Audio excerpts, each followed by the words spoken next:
Bonjour, je m'appelle Céline et aujourd'hui je vais vous faire une séance de préparation à la naissance sur les contractions et le travail. L'hormone qui est à l'origine des contractions, c'est l'ocytocine, on en a déjà parlé. Et l'ocytocine, c'est aussi l'hormone de l'amour, donc de l'amour qu'on porte à son conjoint, à sa conjointe.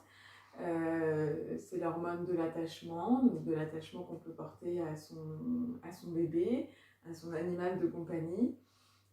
Et donc c'est aussi l'hormone de l'estime de soi, de la confiance en soi. Donc ça veut dire que plus on est serein et plus on est confiant, plus on va sécréter de l'ocytocine pendant le travail. Et du coup, on aura des contractions de meilleure qualité et un travail qui se passera mieux. A contrario, le stress est antagoniste de l'ocytocine. Donc s'il y a une situation qui nous angoisse, on va moins bien sécréter de l'ocytocine, on aura des contractions de moins bonne qualité et en général, on aura un travail du coup plus laborieux en fait et donc plus long en fait en général. Alors pourquoi? Parce qu'en fait, si vous voulez, quand on a couché il y a des milliers d'années, quand on se mettait en travail, si jamais on était dans une situation d'insécurité, s'il y avait une grosse bête qui voulait nous manger notre bébé, et il fallait que le travail puisse s'arrêter et qu'on puisse partir en courant pour se mettre à l'abri. Donc là, évidemment, il n'y a pas de grosse bête qui va venir manger votre bébé, mais on peut quand même rencontrer des situations de stress. Alors, c'est pas les mêmes pour tout le monde, mais ça peut être les embouteillages sur la route quand on vient au belvédère, ça peut être l'ambiance à l'hôpital, ça peut être, voilà, après ça dépend de chacun. Mais c'est pour ça qu'il faut vraiment essayer de favoriser un environnement serein, sécure, parce qu'il n'y a que quand la femme elle se sent en sécurité qu'elle peut vraiment bien contracter et bien accoucher. Alors les contractions, vous avez vu avec Mélanie qu'au début il y a des contractions de maturation pour préparer le col et des contractions de travail. Donc les contractions de maturation, on les a souvent en fin de grossesse, ça va, ça vient, ça peut être intense quand même, hein, c'est désagréable, pendant 24 heures on peut être mal dormir, mais tout d'un coup ça va s'arrêter, ou alors justement ça va s'intensifier, mais c'est un petit peu aléatoire. Et donc ces contractions de maturation, vous modifiez le col. Donc là vous voyez, donc il y a le bébé, et ici il y a le col. Et donc le col, pendant la grossesse, on lui demande d'être long, tonique, fermé, postérieur. Et ces contractions de maturation vont favoriser les modifications du col. Donc elles vont le raccourcir, le ramollir, l'ouvrir un petit peu. Tout ça grâce à l'appui en fait du bébé. Donc la différence avec les contractions de travail, alors je vais vous citer les critères en fait qui vont vous faire dire que c'est le travail. Donc les contractions, elles doivent être régulières, elles doivent être rapprochées, donc on dit moins de 5 minutes, elles doivent être intenses. Une contraction de travail, on dit que ça sidère, ça veut dire que vous ne pouvez plus faire ce que vous étiez en train de faire, en fait, vous ne pouvez plus parler, vous vous arrêtez pour gérer la contraction. Elles sont longues, elles durent une petite minute, donc en effet, plus la contraction est longue, plus le bébé a le temps d'appuyer sur le col et donc plus elle est efficace. Et donc tous ces critères-là, on dit pendant au moins 1 heure ou 2. Si vous avez tous ces critères-là pendant au moins 1 heure ou 2, vous pouvez quasiment être sûr que vous êtes en travail. Donc ça, après, ça ne veut pas forcément dire venir au belvédère, c'est vous qui voyez. Évidemment, vous pouvez venir avant, ce que je vous ai dit, l'important c'est de vous mettre en sécurité. Donc si ça vous rassure, vous pouvez venir avant. Et puis si vous êtes bien chez vous, vous pouvez venir après. Voilà, je vais vous montrer quelques postures pour illustrer les propos. Donc, Émilie vous en a montré en séance de corporelle. Je vais vous en montrer que vous pouvez faire du coup avec votre partenaire. Donc là, on a mis une écharpe de portage. On la met bien sur les épaules pour ne pas faire mal dans la nuque à son partenaire, parce qu'on en a besoin pour tout le travail, même après. On fait 2 nœuds qu'on noue derrière le dos. Et puis du coup, voilà, on va prendre l'écharpe comme ça pour faire comme une suspension pour s'étirer. Donc l'idée c'est vraiment d'avoir le dos bien droit. Et là comme ça on peut vraiment avoir une respiration ventrale qui s'installe et s'étirer le dos, et ça fait beaucoup de bien. Donc la posture, comme elle met le dos droit, elle permet donc une bonne respiration et toujours le bébé dans l'axe du bassin. Mais cette posture d'étirement, comme l'autre, vous allez voir, ça va ouvrir en fait toute cette partie-là. Donc c'est vrai qu'en fin de grossesse, avec le bébé qui grossit, qui grandit, on cherche l'air des fois, donc ça va ouvrir ici. Pour les remontées assises aussi, ça fait une plus grande ouverture ici. Donc dès maintenant, vous pouvez l'utiliser. Et puis après, pendant le travail, évidemment, ça va être aussi une bonne posture d'étirement pour la respiration. Donc là, on se tient bien droit, pareil. Son partenaire bien solide aussi pour pas qu'il se fasse mal. C'est important de prendre soin de son partenaire parce que sinon les postures ne vont pas durer très longtemps et il ne va pas avoir envie de vous aider très longtemps. Voilà, et puis après je vais vous montrer un étirement que vous allez pouvoir faire toute seule, une suspension que vous allez pouvoir faire toute seule.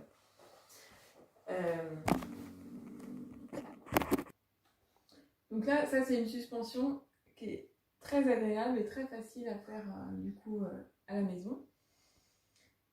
Du coup là j'ai pris une écharpe de portage ou alors on prend un grand drap plat de personne, on le plie, on fait un nœud au milieu dans le sens de la diagonale. Je l'ai mis derrière une fenêtre mais ça peut être aussi une porte. On peut se mettre un ballon si on a un ballon à la maison, sinon un pouf, sinon par terre, sinon des coussins. Et puis bah pareil, on va chercher l'étirement comme ça et du coup si on a le ballon on a la mobilité en plus, donc ça c'est pas mal. Et ça fait vraiment du bien voilà, pour le dos et puis tout ce que j'ai dit tout à l'heure. Voilà. Et là en plus on peut vraiment y aller tout son poids, on n'a pas peur de faire mal à son partenaire. On peut aussi, si on aime bien, se mettre accroupi. Voilà.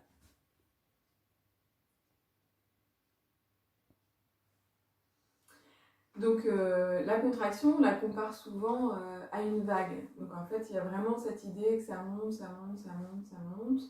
Et puis ensuite, ça va se desserrer, donc ça va se retirer comme une vague. Et tout comme quand on nage dans la mer, je ne sais pas si vous avez déjà fait cette expérience de nager dans les grosses vagues, si jamais vous vous laissez aller dans la vague, et ben c'est beaucoup plus facile que de lutter contre. Donc l'idée, ça va être vraiment d'accompagner la contraction, d'aller avec elle, plutôt que de freiner les cas de fer. Et parce que du coup, la contraction, elle sera plus efficace, votre bébé, il appuiera mieux en bas. D'ailleurs, vous pouvez penser, quand il y a la contraction, d'imaginer votre bébé qui appuie en bas, qui descend, qui trouve le chemin. Ça peut vous aider, ça, de faire, comme on dit, une imagerie mentale, de visualiser votre bébé qui descend, ou une autre image, ou la vague qui arrive et qui repart. Voilà. Il faut imaginer que pendant tout le travail, il y a toujours plus de moments sans contraction que de moments avec contraction. Finalement, même quand on a des contractions rapprochées, donc là, comme je vous le disais, donc il y a la vague qui monte, qui monte, qui monte. Donc là, vous voyez, la contraction dure 1 minute. Elles sont quand même assez rapprochées. Et du coup, voilà, c'est ce moment-là, tout en haut, qui va être le plus intense. Mais il y a toujours plus de moments où il n'y a pas de contraction. Et du coup, il faut profiter de ce moment-là pour se ressourcer, pour respirer et pour laisser de côté tout ce qui vient de se passer pour pouvoir se concentrer sur les contractions à venir et pas ressasser sans cesse, encore. Il faut se dire que chaque contraction vous rapproche de la naissance de votre bébé. Voilà. Alors pendant le travail, les contractions, donc, elles vont aller aussi crescendo, l'intensité va être de plus en plus forte, mais donc la douleur a du sens en fait. Si vous voulez, si vous mettez votre main sur une plaque électrique, c'est parce que vous avez mal que vous l'enlevez. Donc c'est la douleur qui vous empêche de vous brûler. La douleur, elle est protectrice. Donc là, la douleur, c'est idem. Elle va vous guider, elle vous donne une indication. Et puis ça paraît évident que vous allez mettre votre bébé au monde, vous allez donner la vie, ça ne va pas se faire comme ça. Donc votre corps vous donne des indications. Donc les indications, ça peut être au début, vous sentez des choses qui ne sont pas comme d'habitude. Donc ça peut être, tiens, je vais appeler mon accompagnant pour qu'il vienne me soutenir, pour qu'il rentre à la maison, pour qu'il s'occupe de moi, pour qu'il se prépare lui aussi. Après, ça va monter, donc ça peut être, bah tiens, je vais finir ma valise, je vais manger un petit peu, parce qu'on l'a dit, hein, on part pour un marathon, donc c'est important d'avoir des forces. Ensuite, ça va monter encore, donc bah tiens, je vais aller au belvédère, et puis une fois au belvédère, la douleur augmente, donc ça peut être un signal pour appeler la sage-femme. Et puis voilà, c'est pour vous dire que la naissance est en train de se rapprocher, donc tout ça, ça a du sens.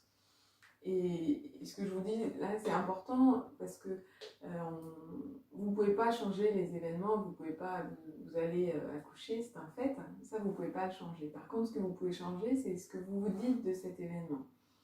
C'est de se dire, voilà, comment j'ai envie de le vivre, est-ce que j'ai vraiment envie que ce soit un mauvais moment et que quand j'y repense, ce soit compliqué, douloureux, ou est-ce que j'ai envie de transformer ça en quelque chose de positif, où on peut être acteur vraiment de son accouchement, et du coup on va être fier de soi, fier de son accompagnant, et c'est bien plus facile aussi pour le vivre après. Et quand on a bien vécu les choses, quand on est satisfait de la façon dont s'est passé l'accouchement, après on est aussi plus disponible pour avoir des échanges avec son bébé, pour entrer en relation, pour avoir des échanges de qualité dans la relation qu'on va avoir avec son bébé. Dans le travail, donc petit à petit la dilatation va se faire. La dilatation va jusqu'à 10 cm, donc à 10 cm on dit que la porte est complètement ouverte, et là le bébé va descendre dans le bassin. Il peut mettre des fois 1 heure, 2 heures pour descendre le bassin et pour traverser le bassin, et c'est normal. Ce qui va dire le moment où la naissance va commencer, c'est soit la femme, parce qu'elle a beaucoup de sensations et elle a l'envie de pousser, et ça c'est génial parce que du coup ça guide la femme vraiment pour pousser pendant les contractions. Ou ça peut être aussi la sage-femme ou l'équipe, parce qu'on enregistre votre bébé pendant le travail, et là on peut dire bah, voilà, le bébé est dans le bassin, il commence à se fatiguer, on va s'installer pour la naissance, ou alors ça fait 2 heures, que le bébé est dans le bassin, et on sait qu'on n'a pas beaucoup à gagner, à attendre encore. Et donc vous allez pousser, donc ça vous serez guidé par l'équipe, par la sage-femme, par les soignantes qui seront avec vous. Et voilà. Après la naissance de votre bébé, donc on le posera sur votre ventre, en peau à peau. On l'a un peu détaillé dans la vidéo de la visite des locaux. Et ensuite, il reste le placenta à sortir, donc ça s'appelle la délivrance, et il sort à peu près dans les 20 minutes qui suivent l'accouchement. Tout comme pendant la naissance, pendant le travail, il faut continuer à rester dans sa bulle, parce que c'est grâce aux contractions qui suivent la naissance que le placenta va se décoller. Donc il faut toujours préserver cette bulle. Voilà. Donc en résumé, pour avoir un travail de qualité et satisfaisant, il faut, comme je vous l'ai déjà dit, suivre votre intuition, vous faire confiance et vous mettre surtout dans des bonnes conditions qui sont uniques. Donc il faut que vous sachiez, vous, qu'est-ce qui vous met en sécurité, vous, votre partenaire, pour que vous puissiez être dans de meilleures conditions possibles. Et c'est bien ça qui est le plus important, vos conditions sécuritaires. Donc n'hésitez pas à personnaliser votre environnement, ramener des choses à la maternité qui pourront vous faire du bien, de la musique, des photos, des odeurs, des choses à vous, votre coussin, voilà, toutes ces petites choses qui peuvent vous faire du bien, une bouillotte. Voilà, donc il ne faut pas hésiter. Et puis encore, communiquez avec nous, n'hésitez pas à nous dire de quoi vous avez envie ou pas, pour qu'on vous accompagne au mieux, pour que vraiment vous soyez dans des bonnes conditions et que vous vous sentiez bien.